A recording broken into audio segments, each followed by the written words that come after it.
नमस्कार, आप देख रहे हैं ईस्टर्न स्काई मीडिया समाचार बुलेटिन के साथ मैं हूं स्वाति ढल।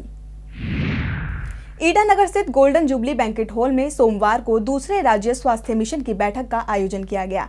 बैठक में राज्य के मुख्यमंत्री नाबम तुकी ने प्रभावी स्वास्थ्य वितरण प्रणाली पर बल देते हुए राज्य में स्वास्थ्य के स्तर को बढ़ाने की बात कही। दूसरे स्टेट हेल्थ मिशन की बैठक में मुख्यमंत्री नाबम तुकी ने स्वास्थ्य के क्षेत्र में बेहतर सुविधा उपलब्ध कराकर प्रदेश को रोल मॉडल बनाने की बात पर बल दिया। बैठक में उपस्थित मंत्रियों, डॉक्टरों और स्वास्थ्य कार्यकर्ताओं को संबोधित करते हुए तुकी ने गुड हेल्थ फॉर ऑल का नारा दिया और इस नारे को एक मिशन के रूप में लेने को कहा। उन्होंने कहा कि आम लोगों को स्वास्थ्य सेवाएं प्रदान करने में जो कमियां आ रही हैं, हमें साथ मिलकर उन्हें दूर करने का प्रयास करना है। तुकी ने संकेत दिए हैं कि स्वास्थ्य सेवाओं की वितरण प्रणाली पर नजर रखने के लिए एक मॉनिटरिंग सिस्टम बनाया जाएगा। इस दौरान उन्होंने मुख्य सचिव को इस दिशा में काम करने के लिए महत्वपूर्ण निर्देश भी दिए हैं। वहीं सीएम ने डॉक्टर, पैरामेडिकल स्टाफ और स्वास्थ्य कार्यकर्ताओं को आह्वान किया कि वो सरकारी अस्पतालों के प्रति लोगों का विश्वास बहाल करें। तुकी ने आश्वासन दिया कि इसके लिए वो अस्पतालों में सभी आवश्यक उपकरण और दवाइयां उपलब्ध करवाएंगे और हर संभव मदद भी की जाएगी। वहीं बैठक में उपस्थित स्टेक होल्डर्स के दिए सुझावों का स्वागत करते हुए मुख्यमंत्री ने राज्य स्वास्थ्य मिशन के तहत उन्हें रिकॉर्ड करने और इनके कार्यान्वयन की बात कही।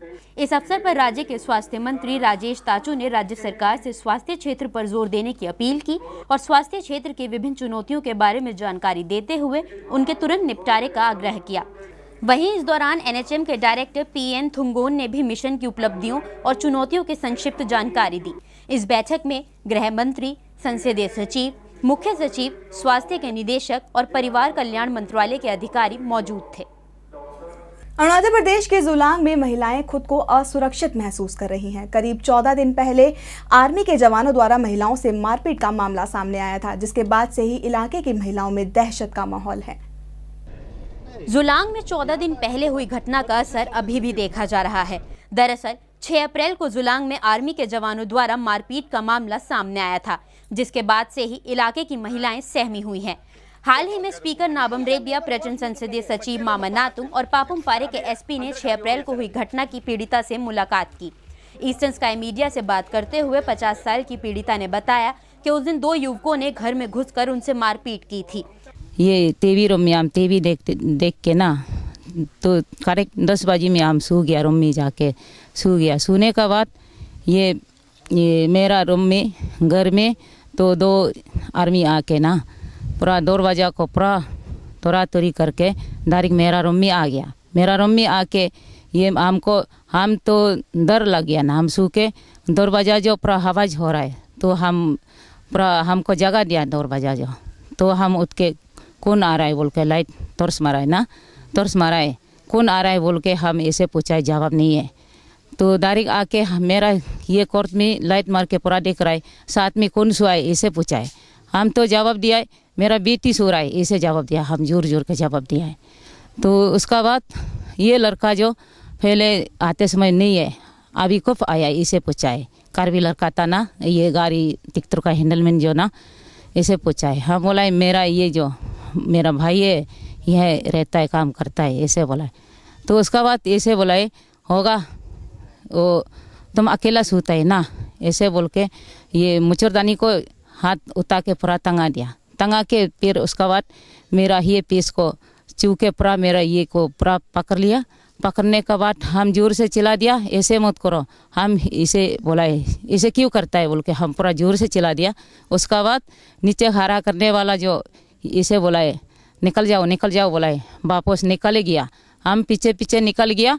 ये जो नहीं है वो करवी को हम पूछा है, ये लड़का को पूछा है ये कितना आदमी आया है, कहाँ चला गया बोला है। करवी जो बोला है निकल गया, लड़का जैसे बोला है निकल गया। कितना तो आया है, 2 आदमी आया है। ये ऊपर आने वाला ये तर्स पकड़ लिया, आर्मी वर्दी था ऐसे बोला है। नीचे खड़ा करने वाला बंदूक पकड़ के आर्मी ये स्पोर्टिंग लगा के खड़ा करते बंदूक ऐसे खड़ा करके ये देख रहा था ऐसे बोला है।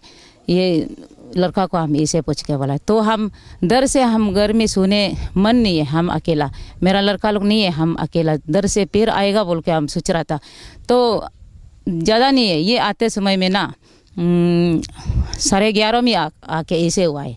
ऐसे होके उसका बाद ये साथ 2 तो सुमो आके ना, चौथा गाड़ी 2 तो आके ये उन लोग को ये उतारने के लिए आया है। गाड़ी को जाने दे के हम साथ साथ, ये मेरा घर सामने में मेरा ये था, मेरा ये मालिक का भाई था, उसका घर में हम भाग के हुआ में हम उसको जगा के आर्मी लोग ऐसे ऐसे हमको सोने नहीं दिया है, ऐसे ऐसे कर रहा है बोल के हम डर से हुआ में जाके हम उसका घर में सो गया।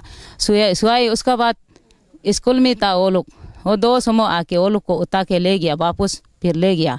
बड़ा गाड़ी नहीं आया था, 2 छोटा गाड़ी आके उन लोग को उतार के ले गया। हमको ऐसे किया है उस दिन हम, इसलिए हम बहुत डर से हम घर में बैठने नहीं सकता है। वहीं एक और 37 साल की पीड़िता ने बताया कि करीब 10 युवकों ने उनके घर में घुसकर उनके पति के साथ मारपीट की थी और सभी ने आर्मी के जवानों की यूनिफॉर्म पहनी हुई थी। इन सभी मामलों की FIR दर्ज करवाई गई है, लेकिन महिलाओं के जहन में जवानों का खौफ बैठ चुका है। ऐसे में सभी की मांग है कि इलाके में किसी भी आर्मी जवान की तैनाती न की जाए। हम बोला वो मेरा घर में हम लोग तो सब सो रहा था ना, मेरा मिस्टर भी सो गया, हम लोग सब बच्चा लोग सो गया। सोने के साथ में मेरा घर दरवाज़ा से वो लोग आर्मी लोग आके हमको दरवाज़ा खुलो बोला, हम खुल दिया। क्या करने के लिए वो लोग मालूम नहीं, डायरेक्ट आके मेरा रूम में सब चेकिंग किया है। हमको पूछा मेरा मिस्टर का है, मैम बोला मेरा मिस्टर सो रहा है। तो वो मेरा मिस्टर को हमको बोला जगाओ, बोला हम जगा दिया। मिस्टर को जगा दे, ऐसे पकड़ ले रूम में, पकड़ के वो लोग कुछ भी नहीं बात किया। मेरा मिस्टर को पकड़ के बाहर में निकल गया और वापस वो लोग चला गया। मेरा मिस्टर को वो हम लोग मेरा रूम सब चेकिंग किया है, वो सोने का रूम में। इसलिए हम ऐसे बड़ा हम लोग का घर, मेरा घर सामने में पर्स इतना है, अरुणाचल का पर्स इतना, अरुणाचल का पर्स रहते हुए भी हम लोग का खेती करने वाला आदमी है। हम लोग तो ऐसे 2 नंबर आदमी नहीं, और मेरा रूम क्यों चेकिंग करते। इसलिए हम उस दिन भी हम लोग अरुणाचल गवर्नमेंट को हम क्वेश्चन किया है, क्यों ऐसे चेकिंग करने दिया। अब लोग तब तो मेरा अरुणाचल का पर्स किस लिए बेचता है। हम मेजर को भी CO को भी हम लोग सबको हम लोग क्वेश्चन किया है। हम लोग तो 2 आदमी नहीं है, आप लोग है ना, आप लोग इतना पोर्स तक मेरा घर सामने है ना, तना सामने है ना, इतना पोर्स तक है तो आर्मी लोग चेकिंग करने क्यों आते हैं। हम लोग तो पूछना पड़ेगा ना। हमारा जो पार्लियामेंट्री सेक्रेटरी हम दोनों यहाँ आए हैं, हमारा डिस्ट्रिक्ट एडमिनिस्ट्रेशन पुलिस एडमिनिस्ट्रेशन आए हैं। एक तो मेन पर्पस जहाँ आर्मी का मोलेस्टेशन केस है उसको ऑन द स्पॉट वेरिफिकेशन के लिए आए हैं। अरुणाचल एंटी करप्शन सेना ने सोमवार को राज्य में वित्तीय संकट और भ्रष्टाचार के विरोध में विशाल रैली निकाली। एंटी करप्शन सेना ने मुख्यमंत्री नाबम तुकी पर भ्रष्टाचार के गंभीर आरोप लगाए हैं। अरुणाचल एंटी करप्शन सेना द्वारा आयोजित रैली में कई संगठनों, छात्रों और लोगों ने हिस्सा लिया था। रैली निकुम ग्राउंड निर्जुली से लेकर इंदिरा गांधी पार्क तक निकाली गई। रैली में मौजूद सभी लोगों का कहना था कि राज्य में भ्रष्टाचार को बर्दाश्त नहीं किया जाएगा। इस दौरान राज्य के मुख्यमंत्री नाबम तुकी से इस्तीफे की मांग भी की गई।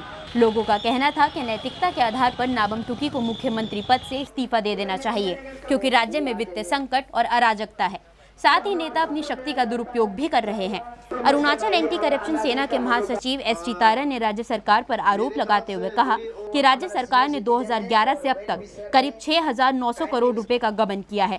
उन्होंने ये भी कहा कि राज्य में फंड की कमी नहीं थी, लेकिन मुख्यमंत्री ने जानबूझकर फंड के घाटे का दावा किया। ST तारा ने कहा कि मुख्यमंत्री राज्य की भोली भाली जनता को गुमराह कर रहे हैं।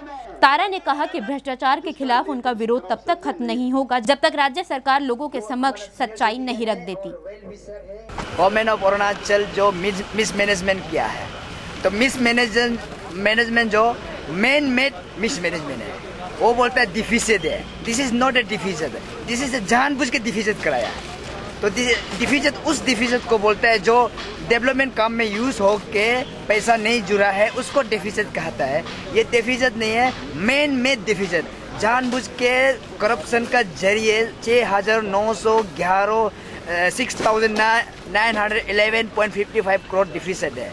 तो इसका विरोध में हम आज जनता को, अरुणाचल एंटी करप्शन सेना आज एक रैली किया है। जनता को बताया है कि गवर्नमेंट को ये हमारा विरोध दर्ज किया है कि आप बताइए ये पैसा कहाँ में खर्चा किया और कहाँ पे आप इन्वेस्ट किया, कौन सा प्रोजेक्ट में कितना रुपया खर्चा किया तू कहाँ किया, नहीं किया तू क्यों नहीं किया।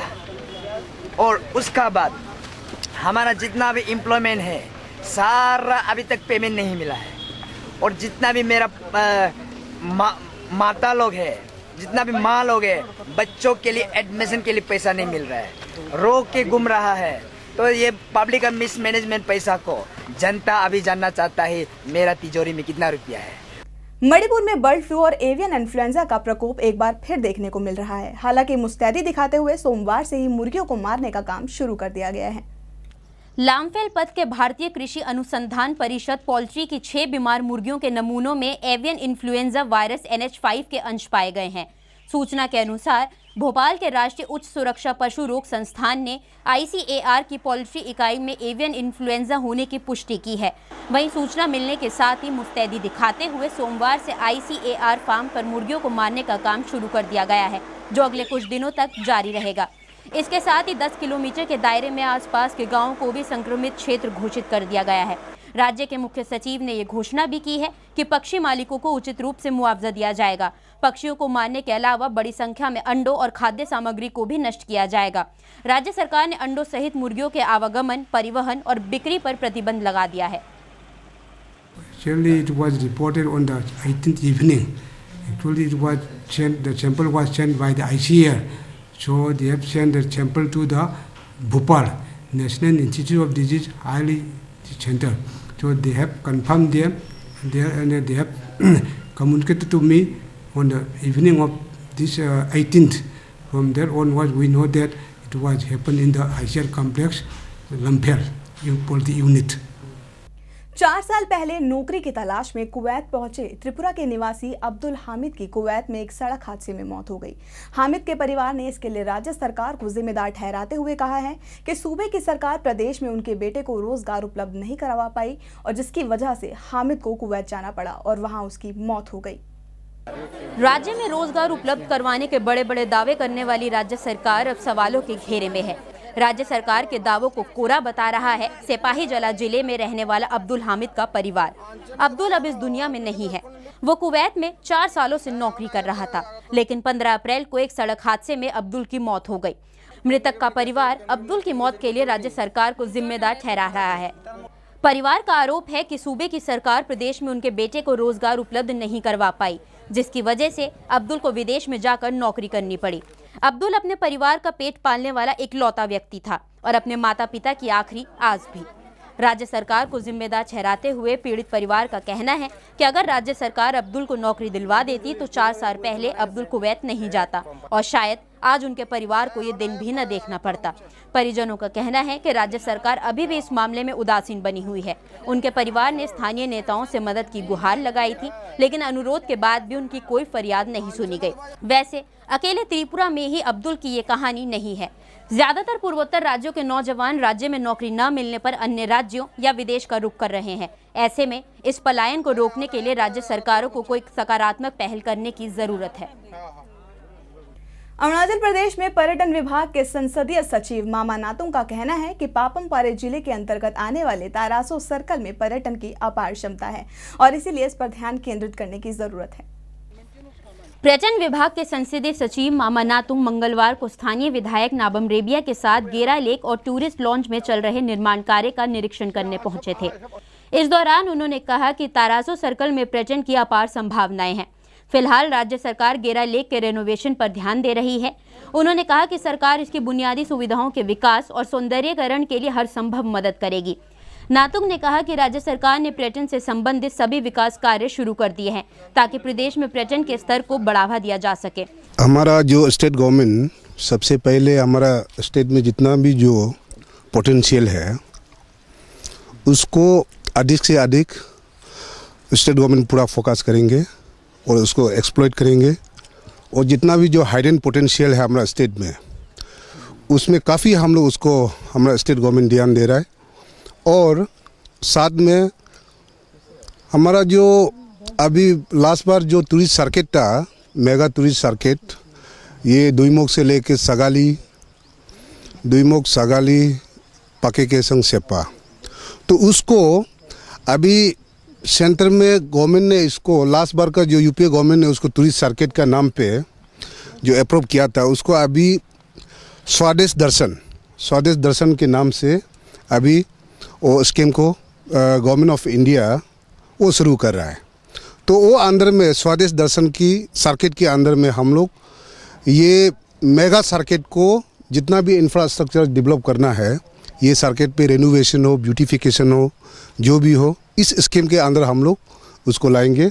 और साथ में हमारा जो डिपार्टमेंट से जो अभी इंफ्रास्ट्रक्चर जो बन रहा है, अभी जो दिखा है आपके सामने, ये अच्छा बहुत ही अच्छा बना रहा है। और हम लोग को पूरा सरकार उसके लिए पूरा सक्षम है कि कोई भी इंफ्रास्ट्रक्चर कुछ भी हो उसमें हम लोग अच्छा से अच्छा उसको हम लोग बनाएंगे और उसके लिए पूरा हम लोग फोकस करेंगे जितना हाइडन पोटेंशियल है स्टेट का। अभी जो स्कीम के अंदर में हम लोग ब्यूटिफिकेशन के इस पे स्कीम टेकअप करेंगे उसको, और ये गवर्नमेंट ऑफ इंडिया को हम लोग बना के भेजेंगे एस्टीमेट, और उसके साथ हम लोग फॉलो करेंगे। और जितना भी स्टेट से भी जो हो सकता है हम लोग पूरा फुल सपोर्ट करेगा, अधिक से अधिक उसको अच्छा से अच्छा और टूरिस्ट आके देखे और वो इंफ्रास्ट्रक्चर को हम लोग सही ढंग से रेनोवेट करें। वहीं स्थानीय विधायक और विधानसभा अध्यक्ष नाबम रेबिया ने भी कहा कि तारासो सर्कल में पर्यटकों को आकर्षित करने की क्षमता है। उन्होंने कहा कि तारासो रिवर राफ्टिंग जैसे एडवेंचर स्पोर्ट्स के लिए एकदम फिट है। यहाँ पे जो इम्पोर्टेंट टूरिस्ट इंफ्रास्ट्रक्चर डेवलपमेंट हो सकता है, और ये जैसा रामगढ़ है, यहाँ पे गुफा है, एक विश्वास है भगवान राम वनवास के समय में इसी गुफा में रुका हुआ था। पिलग्रिमेज प्लेस है, उसको डेवलप करना है किस प्रकार से। इसीलिए यहाँ पे इको टूरिज्म के अंदर, एडवेंचर टूरिज्म के अंदर यहाँ पे ये जो बना रहे हैं, भारत सरकार ने कुछ पैसे दिए हैं। और वहाँ हमारा जोते से पपुम और पामा रिवर्स नदियाँ का जो वहाँ कॉन्फ्लुएंस है, वहाँ से राफ्टिंग हुआ करता है, हमेशा यहाँ राफ्टिंग होता है। हमारे जो फॉर्मर गवर्नर जनरल जे सिंह, प्रेजेंट CM तुकी साहब, सब लोग यहाँ राफ्टिंग किए। तो ये है, और जैसा अभी हमने गेराले गए हैं, आपने देखा है, और यह टूरिस्ट एंगल से हम लोग यहाँ बहुत हम पर्यटन को हम बढ़ा सकते हैं। इसी कारण से बहुत सी उद्देश्य है, डेवलपमेंट भी देखना है। खबरों के इस अंक में फिलहाल इतना ही। नमस्कार।